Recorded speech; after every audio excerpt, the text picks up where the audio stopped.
뉴스에 시작합니다. 저는 동정민입니다. 국민의힘 새로운 비상대책위원장은 한동훈 법무부 장관으로 가닥이 잡히고 있습니다. 여권의 대권 선두주자에게 내년 총선의 지휘봉을 맡겨야 할 만큼 지금이 위기라는 겁니다. 특히 정치인들과 이해관계가 적어 과감한 인적 쇄신에 나설 것이라는 게 여권 주류 진영의 구상인데요. 주말을 거쳐 다음 주 출범을 계획 중이지만 오늘 의원총회에서는 한동훈 장관에 대한 반발 목소리도 꽤 터져 나왔습니다. 첫 소식 홍지은 기자입니다. 한동훈 법무부 장관이 국민의힘 새 비상대책위원장으로 가닥이 잡힌 걸로 전해졌습니다. 여권 핵심 관계자는 당원과 지지자들이 한 장관의 역할을 강력하게 요구하고 있다고 말했습니다. 지난 2012년 과감한 인적 쇄신으로 총선 승리를 이끌었던 박근혜 비대위처럼 거물급 인사가 등판해 총선을 지휘해야 바람을 일으킬 수 있다는 겁니다. 여권의 유력한 대권 주자로 보수층과 젊은 층의 인기가 많다는 점이 우선 고려됐습니다. 저는 우리 정부와 국민의힘이 한 가지 공통점이 있다고 생각합니다. 우리는 미래를 정교하게 대비하는 사람들이고 국가와 국민에 대한 강한 책임감을 가진 사람들입니다. 오늘 열린 국민의힘 긴급 의원총회는 사실상 한동훈 비대위 찬반 토론장이 됐습니다. 한동훈 장관 얘기가 좀 많이 나왔다 하시던데. 네, 많이 나왔어요. 어느 정도 정치 경험이 있는 분, 외연을 확장할 수 있는 분. 변수는 남아 있습니다. 한 장관이 아직 최종 결심을 하지 않은 점, 그리고 여당의 반대 목소리도 적지 않다는 점입니다. 여당에서는 의원들과 이해관계가 적은 한 장관이 과감한 개혁의 적임자라는 평가도 있지만 선거대책위원장에 더 적합한 인물이다. 검찰 출신으로 대통령 색채가 강하다는 반대 의견도 있습니다. 당대표 권한대행인 윤재욱 원내대표는 18일 의원과 당협위원장을 다 모은 연석회의를 열어 비대위원장을 논의할 예정입니다. 채널A 뉴스 홍지은입니다. 네덜란드 방문 일정을 마치고 오늘 아침 귀국한 윤석열 대통령은 다음 주 추가 개각에 나섭니다.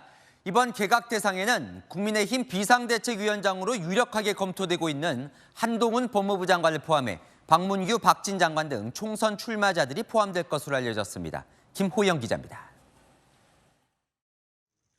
윤석열 대통령이 다음 주 새 4곳 부처를 대상으로 한 개각을 단행할 것으로 알려졌습니다. 여권에 따르면 개각 대상에는 총선 출마를 검토하고 있는 박진 외교부 장관, 박문규 산업통상자원부 장관과 함께 한동훈 법무부 장관도 포함되는 것으로 전해졌습니다. 지난주 총선에 출마할 원희룡 국토교통부 장관과 박민식 국가보훈부 장관 등 6곳에 대한 개각을 단행한 데 이어 총선 출마자를 대상으로 한 추가 개각을 하는 셈입니다.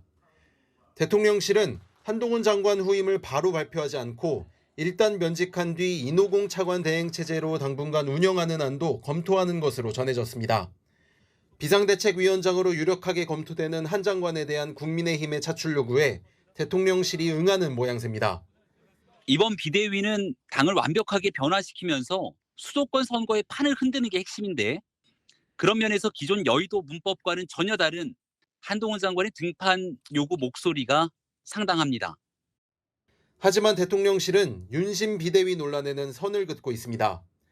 대통령실 관계자는 당무에 대해 언급하지 않는다는 원칙에는 변함이 없다고 강조했습니다. 채널A 뉴스 김호영입니다.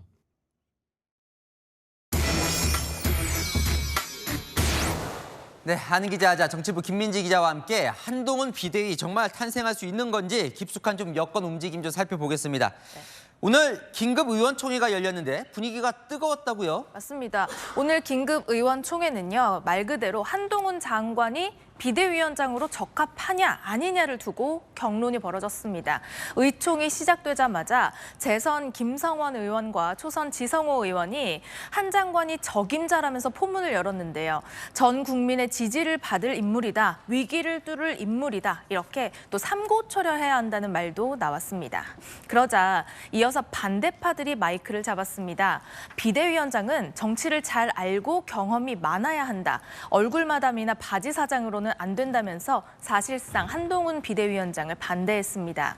참석했던 의원에게 당시 분위기를 물어보니까요. 의원총회가 시작하자마자 그동안 조용히 있던 사람들이 갑자기 한동훈 장관 얘기를 꺼내더라라고 했습니다. 또 다른 의원은요. 주류 측에서 한동훈 장관으로 몰아가는 느낌도 들었다라고도 말했습니다. 의총에서 뭐 소란도 좀 있었다면서요? 네, 가장 크게 발끈한 사람은 김웅 의원이었는데요. 김 의원은 한동훈 장관의 비대위원장 추대를 저지하러 나왔다면서 윤석열 아바타 한 장관에 올리면 당이 다 죽는다. 용산 이중대로는 안 된다고 거세게 반발했습니다. 한 장관을 북한 김정은 위원장의 딸인 김주애에 비유하거나 이러다 대통령 탄핵당하면 어떡할 거냐는 우려까지 한 것으로 전해졌습니다. 그러자 이용 의원이 여기서 탄핵 이야기가 왜 나오냐고 반박하면서 잠시 소란이 일었고요. 윤재옥 당대표 대행이 나서서 중재한 것으로 전해집니다. 일단 윤재옥 대행은 오늘 결론을 내지 않고 의총을 마쳤습니다. 오늘 의총 보면 반대도 꽤 많아 보이는데요. 한동훈 장관의 비대위원장 이 기류는 여전한 거예요? 일단 바뀌지는 않을 것으로 보입니다. 한동훈 비대위원장은 여전히 유력해 보이는데요. 당 지도부가 가닥을 잡고 여론을 형성하는 분위기입니다. 오늘 서병수, 이용호, 김웅 의원 등이 공개적으로 반대는 했지만 실제로는 더 많은 의원들이 찬성하고 있는 것으로 판단하고 있습니다. 실제로 한 지도부는 전 국민적 인기도가 높은 한 장관을 내세우라는 당원들의 요구도 참 많다고 이야기하고 있습니다. 경험이 부족하다는 그 우려에 대해서는 오히려 공천이 걱정되는 의원들이 정치를 알아야 한다는 핑계로 반대하는 거다 이런 말까지 하더라고요. 총선을 앞두고 당의 갈등 상황이 계속되면 당 구성원 모두에게 좋지 않으니 이런 반대 의견은 곧 잦아들 것이라는 기대도 하고 있습니다. 어때요? 그게 지도부 바람입니까? 아니면 실제 김 기자가 취재를 해보면 당내 분위기는 어때요? 한동훈 장관에 대한 기대와 우려는 실제로 좀 교차하고 있습니다. 민심이 뜨지 않는 상황에서 새로운 인물로 새 바람을 일으켜야 한다는 절박감이 강하다 보니까 현재 거론되는 인물 중에는 한동훈 외에는 대안이 없다 이런 의견이 나옵니다. 하지만 오늘 김웅 의원의 이야기처럼 의원들이 격론을 벌이는 과정에서 윤석열 아바타라든지 얼굴 마담 같은 표현이 나온 만큼 당과 대통령실과의 수직적인 관계에 대한 우려가 점점 심해지는 것 아니냐는 걱정도 있더라고요. 실제로 한 친윤 의원은 또 검사냐라는 비판도 무시할 수는 없다면서 주말 사이에 다른 후보도 좀 찾아보고 설득도 해보려고 한다고 전했습니다. 아니 그래서 한동훈 장관은 비대위원장 한다고 합니까? 아직 한 장관은 최종 결심을 하지 못한 것으로 전해지고 있습니다. 당 관계자는 한 장관을 원하는 분위기가 더 무르익으면 한 장관 본인도 수락할 수밖에 없을 것이라고 전망했습니다. 대통령은 다음 주 초에 이 한동훈 장관을 포함한 개각을 준비 중인 것으로 전해지는데요. 사실상 한 장관에게 당으로 가라는 신호로 이게 해석될 수 있는 대목이죠. 한 장관이 거절하기는 쉽지 않을 거라는 게 지도부의 생각입니다. 만약에 한동훈 비대위가 뜬다면 언제쯤 그게 윤곽이 잡힐까요? 그 키는 윤재옥 당대표 권한대행이 쥐고 있습니다. 별도의 최고위원회의나 의총의 의결 없이도 윤 대행이 직접 지명할 권한이 있거든요. 윤 대행은 다음 주 월요일 국회의원과 또 당협위원장들까지 다 모이는 연석회의를 열겠다고 예고했습니다. 그때 최종 의견 수렴에 나설 계획인데요. 한동훈 장관으로 의견이 모아진다면 시간을 더 끌지 않고 곧바로 이 개각과 새 비대위원장 임명까지 속도가 붙을 전망입니다.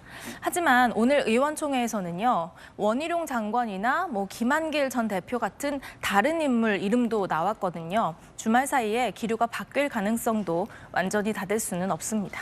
네, 잘 들었습니다. 아는 기자 김민지 기자였습니다. 더불어민주당이 총선에 출마하는 이재명 대표의 측근에 대해 공천에 적합하다, 적격 판정을 내렸다가 오늘 부적격으로 번복했습니다.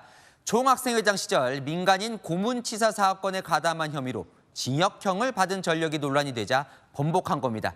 이재명 대표는 업무상 실수라고 했지만 비명계는 사전에 알고도 뭉갠 것 아니냐고 비판했습니다. 우연기 기자입니다. 민주당이 내년 총선 후보자로 적격 판정한 정의찬 이재명 대표 특보에 대해 하루 만에 부적격으로 번복했습니다. 정 특보가 과거 고문치사 사건에 가담했다는 사실이 알려지며 비난 여론이 커지자 뒤늦게 재심사에 들어가 부적격 사유라고 결론을 바꾼 겁니다. 정 특보는 1997년 조선대 총학생회장 시절 이종건 씨를 경찰 프락치로 몰고 폭행 고문을 해 숨지게 한 혐의로 징역형을 선고받았습니다. 지난 2021년 4월 경기도 수원 월드컵 경기장 관리재단 사무총장에 취임했다가 관련 사실이 드러나자 사표를 내기도 했습니다. 당시 정 특보의 임명권자는 이재명 경기지사였습니다. 김병기 검증위원장은 워낙 자료가 많아 놓친 것이라고 했고 이 대표는 업무상 실수라고 해명했습니다. 제 논의에서 처리해야 될 사안으로 생각됩니다. 규정을 잘못 본 업무상 실수가 아닌가 싶습니다. 하지만 정 특보는 사전에 관련 자료를 다 제출해 검증위도 알고 있는 사실이라며 이의 신청을 예고했습니다. 제가 당시 학생운동 책임자로서 모든 것을 책임지겠다고 말씀을 드렸던 거고 또 2002년 김대중 정부 당시에 사면복권을 받았기 때문에 그 내용 또한 자료를 다 제출했습니다. 비명계는 이 대표 측근이라 지도부가 사전에 문제를 알고도 뭉갠 것 아니냐고 의심하고 있습니다. 후보를 검증하는 공천 첫 단계부터 삐걱대고 있습니다. 채널A 뉴스 우현기입니다.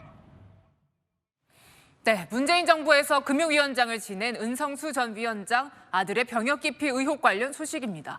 은 전 위원장 아들이 병무청에 낸 이의 신청이 받아들여지는 과정에서 비위 정황이 포착된 병무청 직원들을 감사원이 수사 의뢰했습니다. 은 전 위원장이 개입했을 가능성도 의심하고 있습니다. 배두헌 기자입니다. 문재인 정부 당시 금융위원장을 지낸 은성수 전 위원장의 아들 은모 씨가 병역을 이행하지 않은 채 여행하겠다며 출국한 건 지난 2021년 9월. 병무청은 해외여행 연장 요청을 받아들일 수 없다고 통보했는데도 은 씨가 귀국하지 않자 병역법 위반으로 고발했습니다. 그 사이 은 씨는 미국 영주권을 취득했습니다. 이후 은 씨는 병무청에 이의 신청을 했고 병무청은 이를 받아들여 고발을 취하했습니다. 이후 은 씨는 다시 미국으로 떠난 뒤 아직도 돌아오지 않고 있습니다. 감사원은 은 씨의 이의 신청을 받아주는 과정에서 병무청 공무원들의 비위가 있었던 것으로 보고 검찰에 수사를 요청한 것으로 알려졌습니다. 이 과정에서 은 전 위원장이 병무청과 수차례 통화한 사실도 확인하고 수사 참고 자료를 검찰에 넘긴 것으로 전해졌습니다. 은 전 위원장이 아들에 대한 편의 제공을 요청했을 것이란 의심입니다. 이의 신청 시점은 문재인 정부에서 한국투자공사 사장, 한국수출입은행장 등을 역임한 은 전 위원장이 금융위원장에서 퇴임한 지 얼마 되지 않은 때였습니다. 은 전 위원장은 채널A에 전화를 한 건 사실이나 어떠한 부정한 청탁이나 잘못된 일 처리를 한 것은 없다고 해명했습니다. 채널A 뉴스 배두헌입니다. 퇴임한 지 석 달 된 김명수 전 대법원장. 검찰이 국회 거짓 답변 조사를 위해서 서면 조사 대신 조만간 소환하기로 했습니다. 양승태 전 대법원장에 이은 전직 대법원장 연속 소환. 헌정 사상 처음입니다. 남영주 기자의 단독 보도입니다. 검찰이 석 달 전 퇴임한 김명수 전 대법원장 수사에 속도를 내고 있습니다. 국회에 허위 답변서를 제출한 혐의로 고발당한 김 전 대법원장을 직접 불러 조사하기로 한 겁니다. 김명수 대법원장은 지난 2020년 사법행정권 남용 의혹을 받던 임성근 부장판사가 사표를 내자 민주당이 탄핵을 추진한다는 이유로 사표 수리를 거부했습니다. 하지만 이듬해 의혹이 불거지자 김 대법원장은 국회에 그런 사실이 없다고 문서로 답변했습니다. 상황은 반전됐습니다. 임 부장판사가 대화 녹취를 공개하면서 거짓말 논란에 휩싸인 겁니다. 톡 까놓고 이야기하면 지금 뭐 탄핵하자고 저래 나오고 설치고 있는데 그거 내가 사표 수리했다고 하면 국회에서 무슨 이야기 듣겠냐 말이야. 이후 국민의힘과 시민단체는 김 전 대법원장을 직권남용과 허위 공문서 작성 혐의로 고발했습니다. 퇴임 때까지 조사를 미뤄왔던 검찰이 서면 조사 뒤 약식 기소할 것이란 관측도 있었습니다. 하지만 김 전 대법원장의 해명은 직접 들어야 한다고 최근 판단한 것으로 보입니다. 사법농단 양승태 전 대법원장에 이어 김명수 전 대법원장까지 나란히 검찰 조사를 받게 되면서 헌정사상 첫 연속 전직 대법원장 소환으로 기록될 전망입니다. 채널A 뉴스 남영주입니다.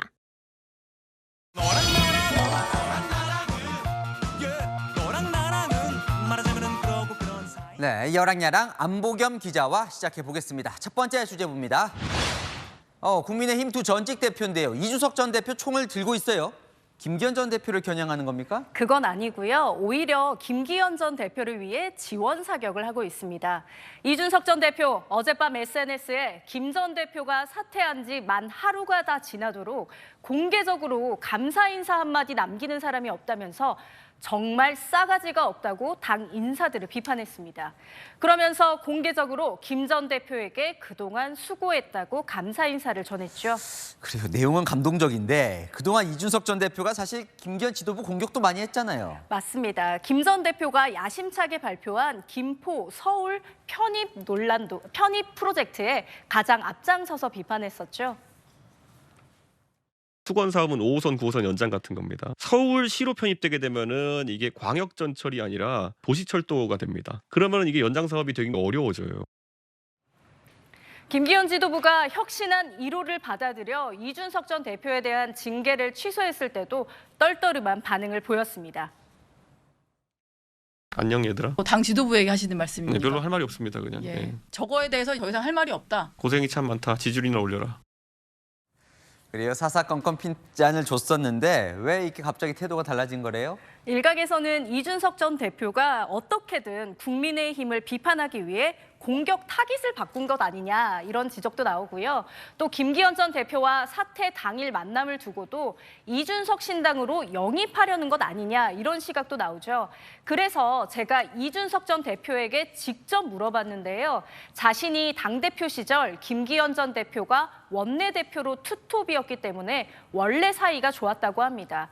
그러면서 김 전 대표가 윤석열 대통령의 대리인으로 행동했을 때 비판했던 것일 뿐이라며 당대표를 몰아내는 건 안 좋은 행동이지 않냐고 했습니다. 그때와 지금은 상황이 다르다는 겁니다. 네, 다음 주제 넘어가 보겠습니다. 장제원 의원이네요. 불출마 선언 후에 마지막 의정보고서를 오늘 열었는데 화려했나 보죠?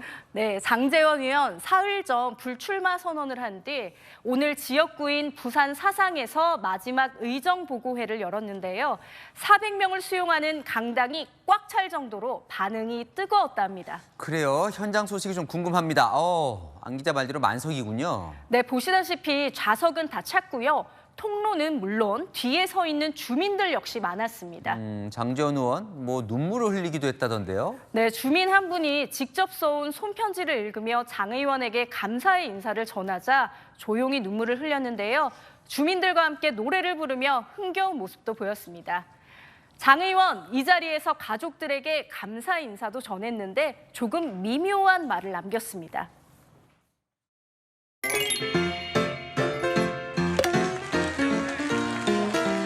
날 잘 키워주셔서 고맙습니다. 어머니 99세까지만 살면 제가 반드시 재기하겠습니다. 집에도 안 들어오지, 아들놈 사고치지, 이런 여성이 참고 인내하고 하지 않았으면 이렇게 못했을 것 같습니다. 앞으로 또 선거할 것 같아 근데. 마지막에 의미심장한 겁니까? 언젠가 선거에 나올 거다? 네, 언젠가 또 나올 수 있겠지만 당장 불출마도 쉬운 일은 아니죠. 장 의원 외에 아무도 여당 중진 중 희생하지 않고 있으니까요.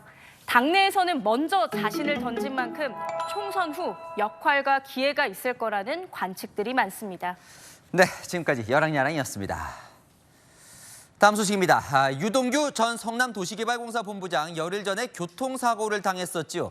경찰이 오늘 유 전 본부장이 입원한 병원을 방문해서 병상 조사를 진행했습니다. 자, 단순한 사고였던 건지 신선미 기자가 유 전 본부장을 만나 직접 이야기 들어봤습니다. 병실 밖으로 나오는 경찰관들. 병원에 입원한 유동규 전 성남도시개발공사 본부장을 상대로 2시간가량 피해 진술을 들었습니다. 조사 겸 이제 제가 이제 제기되는 의혹 이런 것들을 다 이제 물어볼 수 있었습니다.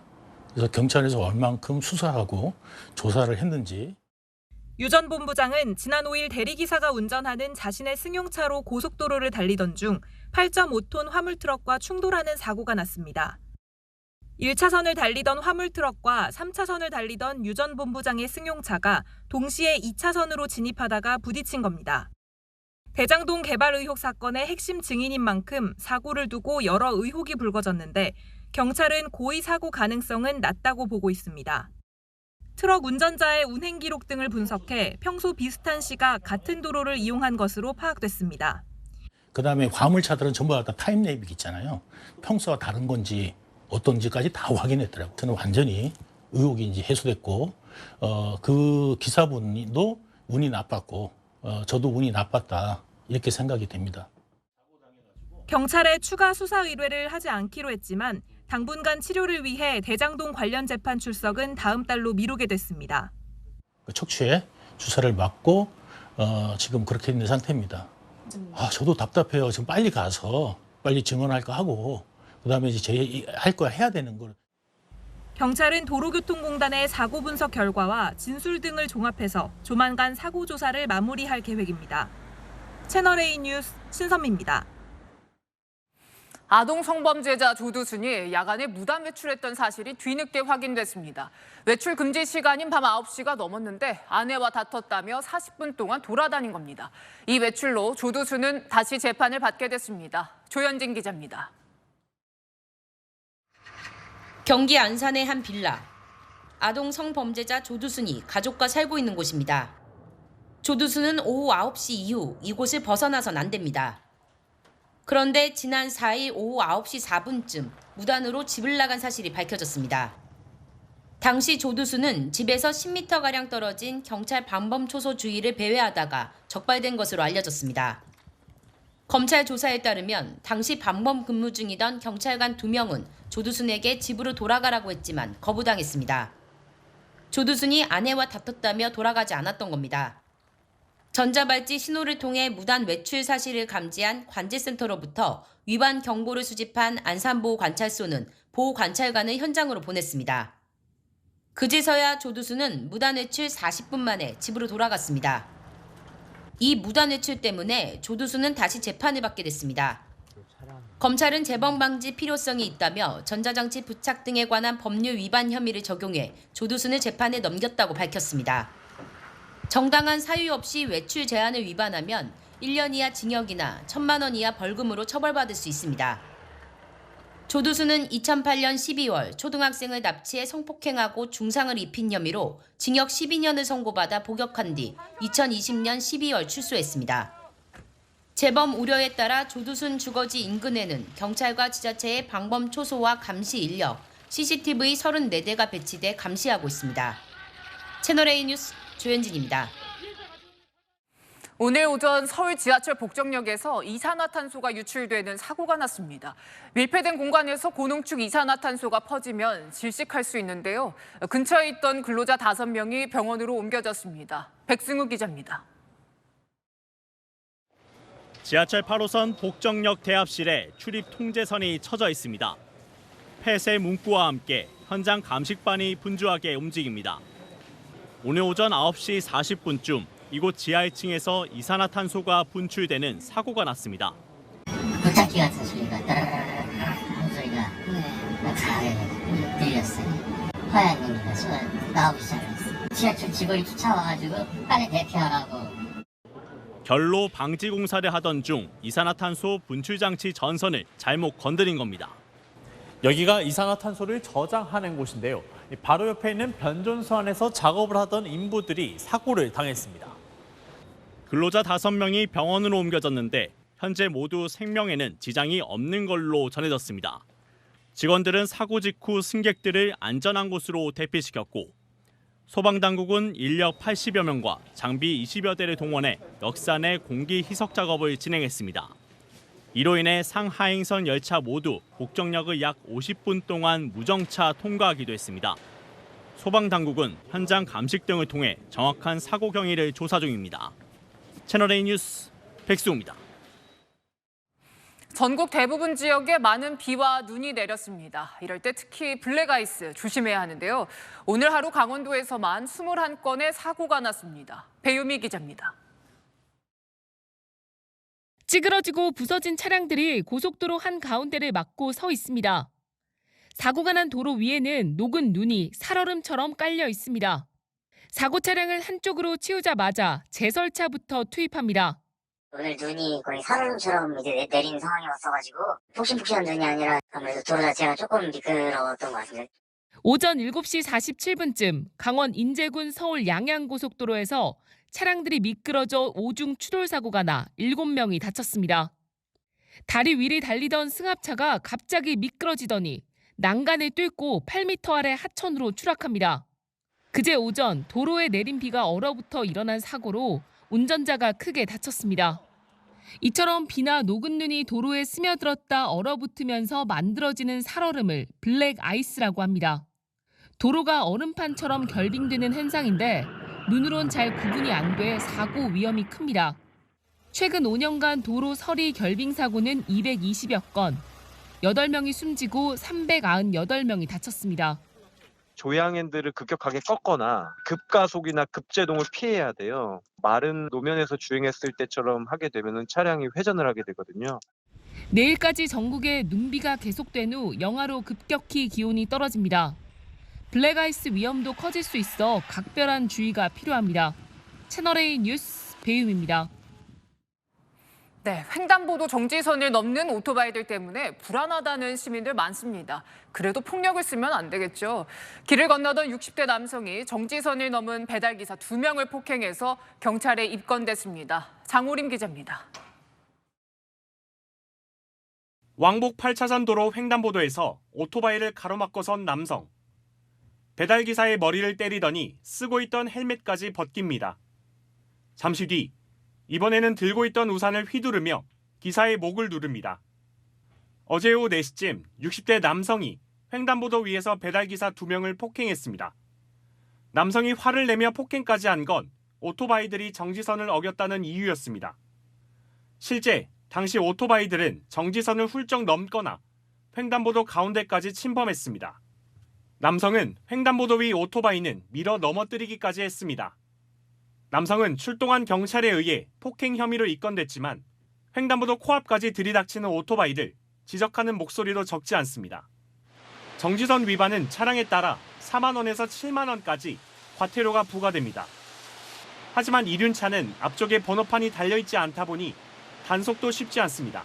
지나갈 때마다 보는 것 같아요. 오토바이들이 차선을 안 지키거나 약간 괜히 조심하게 되고 사고 날까 봐. 오토바이가 너무 휙 지나다니니까 무서워. 그냥 막 미꾸라지 모양 다니니까 위험해요. 경찰은 뒤쪽 번호판까지 확인할 수 있는 양방향 무인 단속 장비를 시범 운영하는 등 이륜차 단속을 강화할 방침입니다. 채널A 뉴스 장호림입니다. 결혼한 지 2달도 안 된 30대 가장이 음주 뺑소니 차량에 치여서 뇌사 상태라는 소식 어제 전해드렸습니다. 오늘 오전 숨을 거뒀는데요. 장기 기증으로 새 생명을 남기고 떠났습니다. 김대욱 기자가 취재했습니다.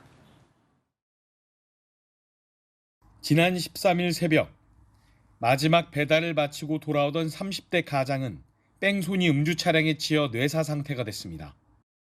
결혼한 지 2달도 안 된 새 신랑은 성실한 남편이었고 효성이 지극한 아들이었습니다. 그래 애가 바닥에 누워져 있는데 병원에도 데려가서 지금 술 많지는 않았을 줄 모르지요. 너를 하나밖에 없는 아들년입니다 이게. 사고가 난 지 이틀 만인 오늘 오전 30대 새 신랑은 끝내 숨을 거뒀습니다. 사고 직후 병원으로 옮겨져 긴급 수술을 받았지만 결국 깨어나지 못했습니다. 아내는 남편의 죽음이 헛되지 않길 바란다며 장기를 기증하기로 결정했습니다. 오늘 밤 늦게까지 이식 수술이 진행될 예정입니다. 조그마한 샌드위치 가게를 운영하던 남성은 인건비를 아끼려고 직접 오토바이를 타고 배달해 왔습니다. 너무 성실해서 일밖에 모르고 일단 저랑 이제 결혼하고 아기도 갖고 이제 더 큰 집으로 가면서 이제 행복하게 살려고. 소박한 가정을 꿈꾸던 이들의 작은 소망은 휴가 나온 군인의 무면허 음주 뺑소니 사고로 모두 빼앗겼습니다. 채널A 뉴스 김대욱입니다. 서희초 교사의 죽음 이후 기자회견장에서 기간제 교사였던 내 딸의 죽음도 조사해달라 이렇게 외쳤던 아버지가 있었죠. 서울시 교육청의 감사 결과가 오늘 나왔습니다. 6개월간 학부모 전화 1,500통에 시달리고 콩밥을 먹이겠다라는 폭언을 들은 사실이 확인됐습니다. 백승현 기자입니다. 지난해 3월 6개월 동안 서울의 한 초등학교에서 기간제 담임교사로 근무했던 오모 씨. 교사로서 첫 발을 뗐지만 올해 1월 극단적 선택을 했습니다. 고인의 아버지는 딸이 과도한 업무와 학부모의 폭언에 시달렸다고 주장했습니다. 6개월 전에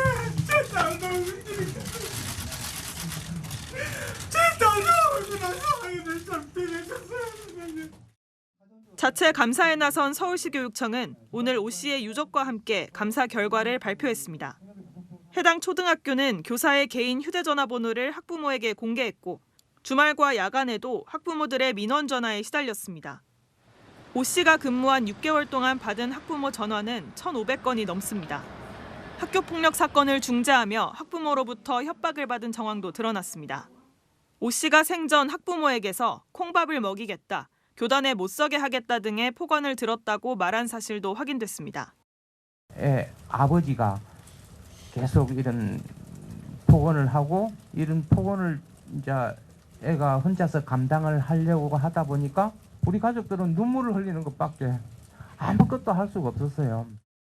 시교육청은 학부모의 과도한 항의와 협박성 발언으로 오 씨가 우울증에 걸렸고 결국 사망에 이른 것으로 판단했습니다. 다만 시교육청은 학교나 관리자들의 법 위반 사실을 확인하지는 못했다고 밝혔습니다. 유족 측은 업무상 재해 신청을 하고 폭언을 한 학부모에 대해서는 형사고발을 진행할 계획이라고 밝혔습니다. 채널A 뉴스 백승현입니다. 코로나 확산 기간엔 독감이 잠잠했는데 역습이 시작됐습니다. 지난주 독감 환자 수가 최근 5년 중에서 가장 많았습니다. 특히 소아, 청소년들 사이에서 유행이 심각합니다. 김용성 기자가 취재했습니다. 지난주 독감에 걸렸던 초등학교 6학년생 이준희 군. 독감이 나은 뒤에도 기침이 멈추지 않아 병원을 또 찾아왔습니다. 진료 결과 폐렴 초기 단계로 진단받았습니다. 이렇게 7세에서 18세 사이 소아 청소년들을 중심으로 독감이 크게 유행하고 있습니다. 23명 정도 있는데 거기서 반 정도가 우리 반에서 반이 거의 독감에 걸렸었어요. 코로나에 걸린 애들 1명 있었어요. 선생님도 독감 많이 돌아다닌다고 하고 우리 아이가 걸렸으니까 좀 주의하고. 지난주 외래 환자 1000명당 독감 의심 환자는 61.3명. 최근 5년간 가장 높은 수치입니다. 통상적으로 독감 환자는 12월 말에서 1월 초 사이에 정점을 찍고 감소하는 양상인데 올해는 12월 초인데도 벌써 지난해 최고치를 넘어선 겁니다. 9월 달에 이미 기준보다 한 2배 이상 환자가 나오고 있었기 때문에 정점이 훨씬 빨리 올 것이다. 그리고 좀 더 높아질 가능성도 있다. 이런 예측도 있었고. 코로나19, 리노바이러스, 마이코플라즈마균 등 다른 호흡기 질환도 같이 유행하면서 감염병 복합 유행 양상도 보이고 있습니다. 이걸 다 합치면 사실 코로나19 팬데믹에 못지않은 급성 호흡기 감염증 환자들이 지금 많은 거죠. 정부는 독감 예방접종을 받을 것을 당부하는 동시에 타미플루 등 항바이러스제 품귀 현상을 막으려 국가 비축 물량 125만여 명분을 추가 공급했습니다. 채널A 뉴스 김용성입니다. 한국타이어의 지주사인 한국앤컴퍼니, 최근 경영권을 둘러싼 형제의 난으로 몸살을 겪었는데요. 오늘 하루 주가가 25% 넘게 빠졌습니다. 대체 무슨 일이 있었던 건지 신선미 기자가 취재했습니다.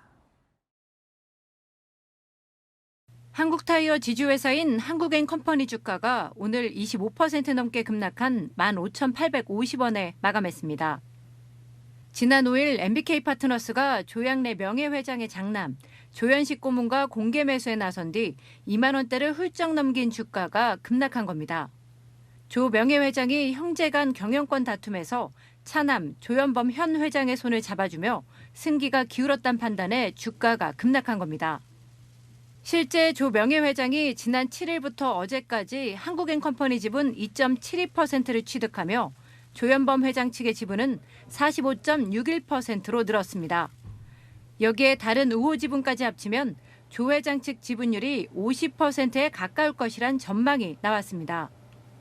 이에 오늘 MBK는 공개 매수가를 주당 2만 원에서 2만 4천 원으로 올리며 맞불을 놨습니다.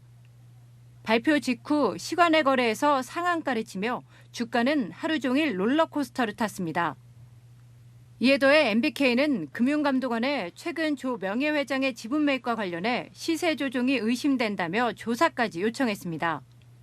한국타이어 형제의 난이 3년 만에 재현되는 모습입니다. 2020년 조 명예회장은 당시 보유 지분 전량 23.59%를 차남인 조현범 회장에 넘겼고 이후 아버지와 차남대, 장남, 장녀, 차녀 3남매 간 경영권 분쟁이 일어났습니다. 조현범 회장이 계열사 부당 지원과 횡령 배임 혐의로 기소돼 재판을 받는 상황에서 경영권을 둘러싼 분쟁도 당분간 이어질 것으로 보입니다. 채널A 뉴스 신선미입니다. 회원 수가 480만 명인 스크린 골프 업체 골프존이 얼마 전 해킹을 당해 먹통이 됐었습니다. 시스템을 복구하면서 개인정보 유출은 전혀 없었다고 밝혔었는데요.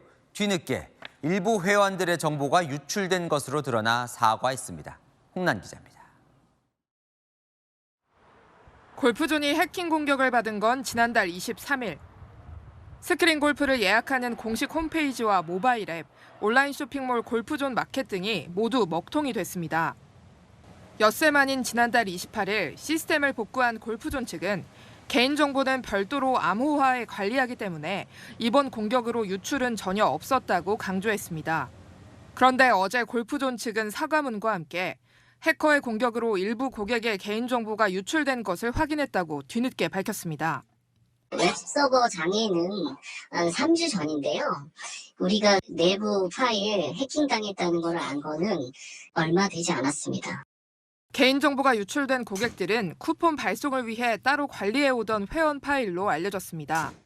다만 아직까지 얼마나 많은 회원 정보가 빠져나가는지는 파악 중입니다. 골프존의 회원은 480만 명에 달합니다. 골프존은 회원 개인정보 유출에 대해 유관기관에 신고했으며 정확한 유출 규모와 경위를 확인 중이라고 밝혔습니다. 개인정보보호위원회는 조사 결과에 따라 골프존 측의 안전조치 위반 등이 발견되면 과태료 부과 등의 제재를 내릴 방침입니다. 채널A 뉴스 홍란입니다. 미술 작품에 투자를 하고 싶어도 워낙 가격이 비싸다 보니 쉽지가 않았는데요. 10억 원 넘는 고가 미술 작품을 10만 원어치만 구매할 수 있는 길이 열렸습니다. 그림의 소유권을 쪼개서 나눠 갖는 조각 투자 방식인데요. 자세한 내용은 신무경 기자가 전해드립니다. 현대미술의 거장 쿠사마 야요이의 2001년 작품 호박입니다. 작품의 가장 최근 거래 가격은 11억 2천만 원. 18일부터 이 작품에 10만 원씩 투자할 수 있게 됩니다.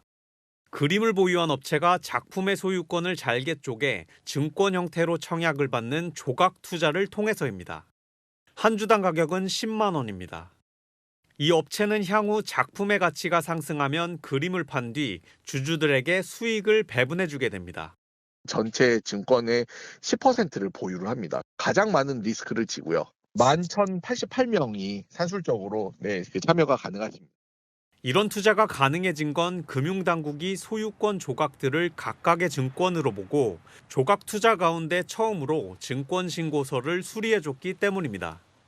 현재 2002년작 호박 작품과 팝아트의 거장 앤디 워홀의 달러 사인도 증권신고서 심사를 받고 있는 만큼 앞으로 조각 투자 상품은 더 늘어날 전망입니다. 다만 유의할 점이 있습니다. 아직까진 투자자들이 그림 조각을 사고 파는 것은 불가능합니다. 그림이 통째로 팔려야 수익을 배분받을 수 있습니다. 이 때문에 투자금을 회수하기까지 길게는 5년 넘게 걸릴 수도 있습니다. 채널A 뉴스 신무경입니다. 아이스크림 가게, 커피 가게, 요즘 무인 가게로 많이 운영이 되죠. 이젠 정육점, 횟집까지도 무인 가게로 바뀌고 있습니다. 이 무인 가게 대체 어디까지 가능할까요? 정현우 기자가 경제 카메라에 담아봤습니다.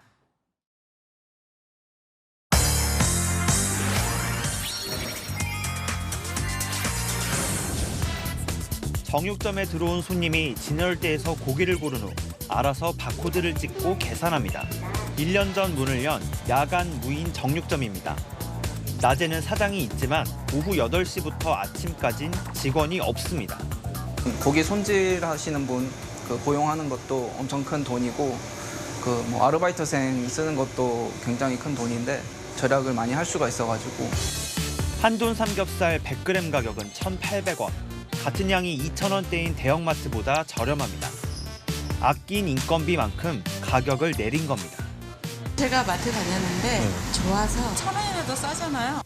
유리창도 깨지고 그런 적이 한두 번 있었는데 일단 영업시간 자체가 24시간으로 길어지는 거다 보니까 매출도 그만큼 커지는 것 같습니다.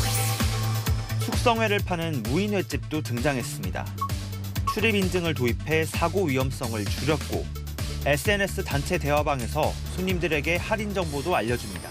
24시간이다 보니까 그냥 가끔가다 생각날 때 와서 먹고 있어요. 한번 경험을 하고 나면은 크게 어려움은 없는 것 같습니다. 인건비는 매년 상승하고 죽을 때까지 계속 상승할 겁니다. 사람을 고용하는 데 있어가지고 이슈가 없기 때문에. 치솟는 인건비가 무인 영업을 가속화하고 있습니다. 최저임금은 지난 5년 동안 27% 넘게 올랐는데요. 같은 기간 직원 없이 일하는 나홀로 사장님도 10% 가까이 늘었습니다. 24시간 영업하는 편의점의 경우 올해 무인 점포가 2019년 대비 17배 가까이 증가했습니다. 인공지능이 접목돼 계산까지 자동으로 해주는 무인 편의점도 등장했습니다. 편의점 앱 QR코드를 찍거나 신용카드를 인식시킨 뒤 물건을 골라 나오면 자동 결제됩니다. 제가 집은 거를 바로 계산대에 안 들고 바로바로 나올 수 있어서 그냥 신기하다고 생각 그렇게 했어요. 매대에 설치된 센서와 62대의 AI 카메라로 소비자 동선을 파악하는데 정확도는 95%에 달합니다.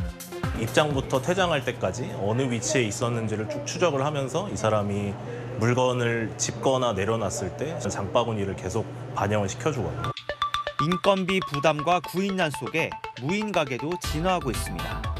경제카메라 정현입니다. 내년 3월 5선에 도전하는 푸틴 러시아 대통령이 생방송 대담 프로그램에 출연했습니다. 여기에는 AI 푸틴도 등장했는데요. 푸틴 대통령 반응 어땠을까요? 권갑구 기자가 전합니다. 러시아 크렘린궁이 주최한 국민 대담 프로그램에 생방송으로 출연해 기자들만이 아니라 시민들 질문도 받은 푸틴 대통령.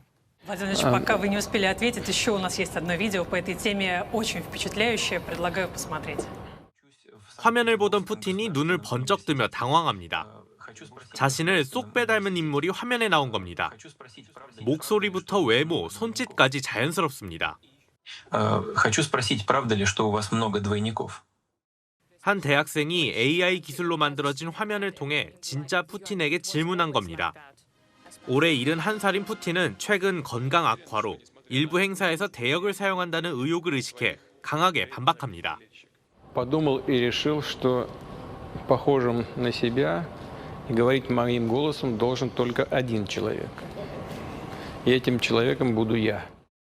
4시간 넘는 시간 동안 푸틴에게 284만 개 질문이 쏟아졌다고 크렘린궁은 밝혔습니다. 미국 언론에 앞서 중국에게 질문 마이크를 넘기기도 했습니다. Нью-Йорк Таймс. Дайте, пожалуйста. Нет, давайте мы сначала дадим Синьхуа, а потом Нью-Йорк Таймс. Да. 우크라이나 전쟁 이후 처음 열린 이번 대담에 대해 주요 외신들은 세심하게 짜여진 회견, 푸틴의 권력을 볼 수 있는 자리라고 평가했습니다. 생방송 중 대형 스크린에 나온 국민들 문자 메시지 중에는 왜 당신의 현실은 우리의 현실과 다르냐, 젊은이를 위해 다음 선거에 나가지 말라는 등 비판적인 글이 노출되기도 했습니다. 채널A 뉴스 권갑구입니다. 네, 이정우의 샌프란시스코 입단이 공식 발표됐습니다. 구단은 SNS에 한글로 환영 인사를 올렸는데요. 바람의 아들 이종범 전 코치의 아들이라는 사실도 주목받고 있습니다. 샌프란시스코의 뜨거운 환대, 이혜주 기자가 전합니다. 메이저리그 샌프란시스코가 오늘 이정후의 영입을 공식 발표했습니다. 마지막 관문인 메디컬 테스트를 무난하게 통과한 결과에 따른 겁니다. 구단 측은 SNS에 이정후에 대한 환영글을 한글과 영어로 동시에 올렸습니다. 세부 계약 조건도 함께 공개됐습니다. 총 1,480억 원 중 내년 시즌 연봉은 90억 원 정도, 계약금 64억 원은 별도로 받게 됩니다. 이후부턴 약 280억 원을 매년 나눠서 받는 방식입니다. 입단 소식이 전해지면서 아버지 이종범까지 화제가 되고 있습니다. 앞서 이정우는 본인의 활약으로 아버지가 다시 한번 화제가 되면 좋겠다고 밝힌 바 있습니다. 경기를 뛰기 전부터 그 바람은 이뤄진 셈입니다. 미국 프로야구 공식 SNS에는 이종범의 현역 당시 사진과 이정우의 사진이 함께 게시돼 있습니다. 한국 야구의 전설 바람의 아들 이종범 아들이 바로 이정우라며 바람의 손자를 단어 그대로 해석해 표현했습니다. 미국 언론들도 부자의 이야기를 앞다퉈 보도했습니다. 이정우가 몸담고 있던 키움도 한 시대를 풍미한 이정우와 함께해 영광이라며 축하와 함께 작별 메시지를 올렸습니다. 이정우의 공식 입단식은 내일 새벽 6시 진행될 예정입니다. 채널A 뉴스 이혜주입니다. 어제부터 내린 비와 눈은 오늘 밤 잠시 멈췄다가 내일 새벽 다시 시작됩니다. 공기가 차가워지면서 눈으로 바뀌어 내리는 곳이 많겠습니다. 눈비는 내일 오후까지 전국에 내리겠고요. 추위 속에 충청과 호남, 제주는 일요일까지 이어지겠습니다. 눈으로 내릴 경우에 호남에 20cm 이상, 제주 산간에도 30cm 넘게 예상되고요. 충청과 강원에는 최대 8cm, 그 밖에 전국에는 3cm 안팎이 되겠습니다. 눈이 그친 뒤가 더 문제입니다. 북극 한파입니다. 내일부터 차츰 추워지면서 종일 영하권에 머물겠고요. 모레 아침 서울 영하 12도까지 떨어지겠습니다. 내일은 전국이 0도 안팎에서 시작돼서 한낮에 서울 영하 3도, 광주 2도에 그치겠습니다. 영하 10도 안팎의 한파는 다음 주 내내 이어지겠습니다. 날씨였습니다. 코로나가 끝나고 우리 국민들 슬픔은 줄었는데 걱정이 커졌다는 통계가 나왔습니다. 다 좋아질 줄 알았는데 경제도 일상도 전 같지 않다는 거죠. 곧 좋아진다는 경제 관료들 말 믿은 우리 국민들 기다리다가 많이 지치기도 했지만요. 오늘 IMF 총재가 한국 경제의 복원력이 좋다고 했습니다. 이번만큼은 이런 예상이 꼭 현실이 되길 기대합니다. 마침표 찍겠습니다. 내년 경제 꼭 반등하길. 뉴스에 마칩니다. 감사합니다.